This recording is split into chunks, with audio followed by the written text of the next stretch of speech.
வணக்கம். ஒரு மணி செய்திகளுக்கு வரவேற்பது நான் நந்தா. முதலில் இந்த நேரத்திற்கான தலைப்புச் செய்திகள்.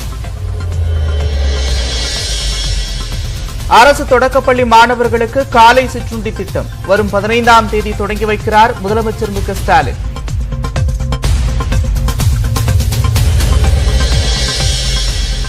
திமுக எம்எல்ஏக்கள் 10 பேர் எங்களுடன் பேசிக் கொண்டிருக்கிறார்கள். எதிர்க்கட்சித் தலைவர் எடப்பாடி பழனிசாமி பேட்டி.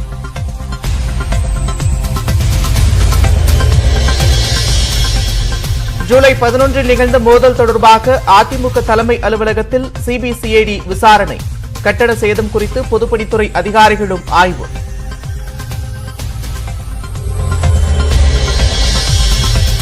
ஸ்ரீபெரும்புதூர் ராஜீவ்காந்தி நினைவிடத்தில் மரியாதை செலுத்திய ராகுல் காந்தி.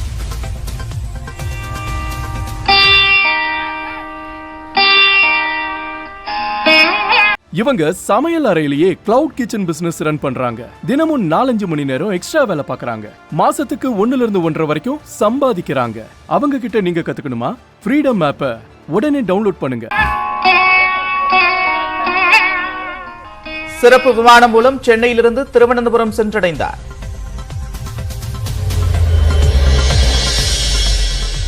தேனி, கோவை உட்பட 17 மாவட்டங்களில் இன்று கனமழை பெய்ய வாய்ப்பு. சென்னையில் மிதமான மழை பெய்யும் என கணிப்பு. கம்பீரமாக காட்சியளிக்கும் புதுப்பிக்கப்பட்ட சென்ட்ரல் விஸ்டா. நாளை திறப்பு விழாக்கான தயார் நிலை. சென்னையில் தக்காளி விலை 80 ரூபாய் வரை உயர்வு. பண்ணை பசுமை கடைகளில் கிலோ 42 ரூபாய்க்கு விற்பனை.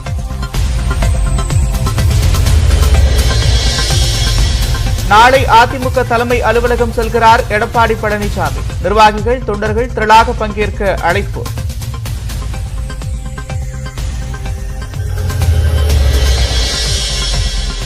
எஸ்பி வேலுமணிக்கு ஆதரவாக மத்திய அரசு வழக்கறிஞர் ஆஜராகலாம்.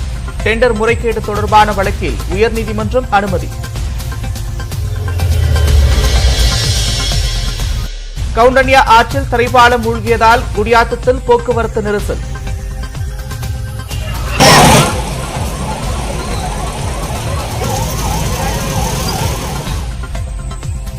மோர்தனா அணையிலிருந்து உபரி நீர் திறப்பால் வெள்ளப்பெருக்கு.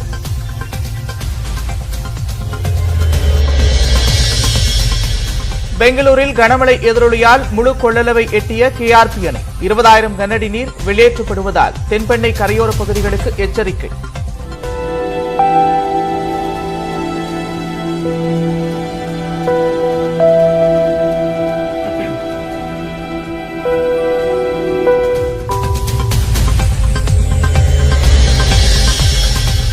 மதுரை வைகைக்கு 10,000 கனஅடி நீர்வரத்து. இரு கரைகளையும் தொட்டபடி பாயும் வெள்ளம்.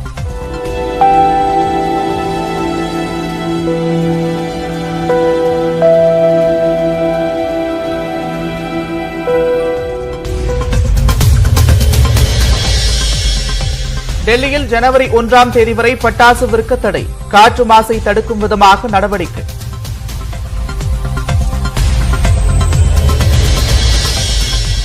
ஆபரண தங்கத்தின் விலை சவரனுக்கு 440 ரூபாய் குறைந்தது.